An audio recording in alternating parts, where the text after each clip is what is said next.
Okay. Listo. Sí. Hola, ¿cómo están? I'm Kayla. I'm from Pennsylvania, in the United States. And I'm Brice from North Carolina in the United States. We have been here for 9 weeks. We've just started our 10th week. Last week of classes. And we want to talk to you guys a little bit about cultural differences here compared to the United States. And the first thing I think that we both noticed was the difference in the traffic and the difference in the way that people drive here.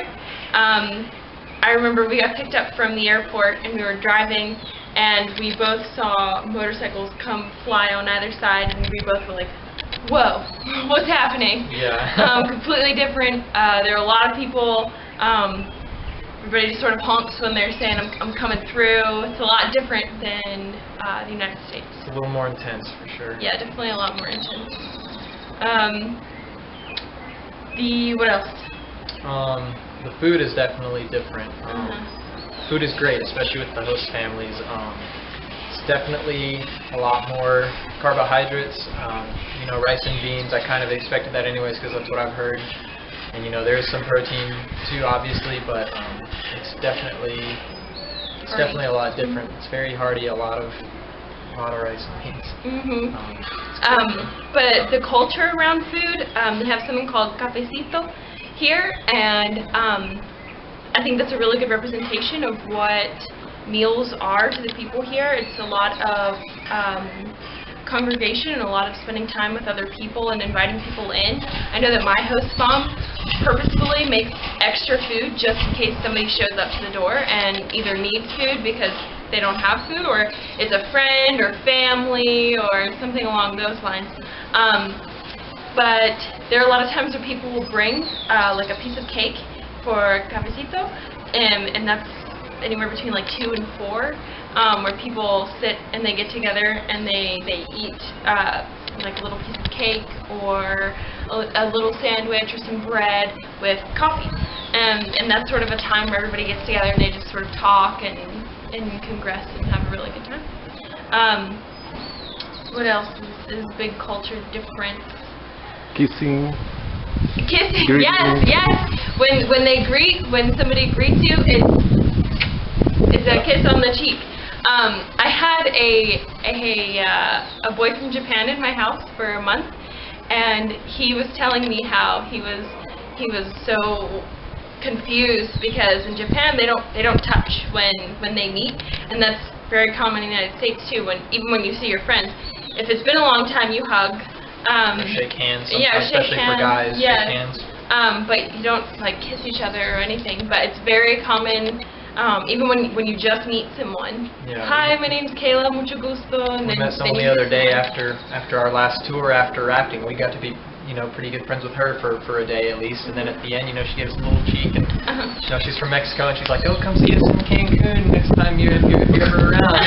So it was cool to meet her, but yeah, she did a little kiss on the cheek too. Yeah, that's definitely a cultural thing. Mm-hmm. Another cultural thing is all of the families live Either more or less together. on the same street, Yeah. if not in the same house. Mm-hmm. I know in my family I have my host parents who have 2 kids who are in their late 20s, and my hermana Tika has a son who's 3, and they all live in the same house together. And they have cousins who live close by. My host mom's brother lives just around the corner. Everybody lives very close by. My professor, she said that all of her family members, she has aunts, uncles, cousins, sisters, her parents, everyone live on the same street, which is not common in the United States. I live in North Carolina, and all my family lives in either Massachusetts, New York, or Pennsylvania. We don't live on the same street. The Spanish.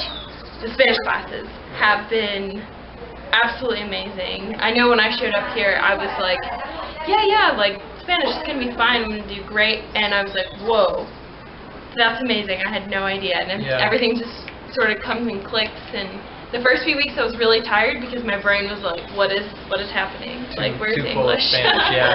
Yeah. But after a while, Interesting. you just sort of click, and it starts to just like make sense. And now sometimes I'll speak Spanish to people who don't even understand Spanish. Yeah. Accidentally, it's like, oh, you didn't understand that, did you? Right. It's like a click. But the professors have been absolutely amazing. They've gone so far to make sure that we feel comfortable in the classroom, with our host families, that we're understanding what's happening within the classroom. They provided us with the textbooks, they provided us with everything that we needed right here in the school, and it's very personal. Yeah. It's only the two of us in our class, which has been For me, that's the best part. We just get a really personal experience. We get a lot of attention, and so, you know, it's obvious to us, it's obvious to the professors when we don't understand something, and we can actually go back and work on things because the class sizes are so small, and we really just get that personal experience. And what I enjoy too, which I still am experiencing, and I definitely experienced from day one, was no matter what we're talking about, even when we get a little off topic from the subject matter, we're always learning because we're always practicing in Spanish. You know, we're always talking, and that's, you know, that's just as good as learning from the book. It's just as important. Yeah, it's just as important. Yeah, if not more important. Also, there's a lot of experiential education opportunities here.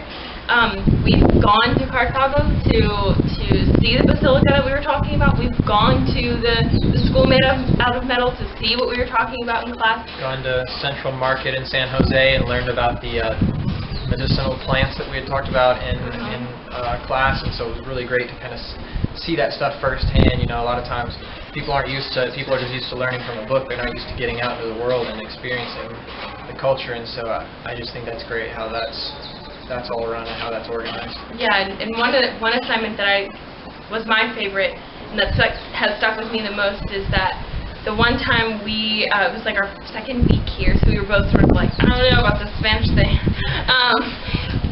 One of our assignments was to interview someone out on the streets, a native speaker, and we just went up to them and was like, hey, would you mind helping me out? I'm a student at this school, I'm learning Spanish, and I have a couple of questions. And so we got to interview native speakers that were just out on the street, which was difficult and really, really cool, because it challenged me to recognize that, okay, I can understand and I can speak to these people and make sense.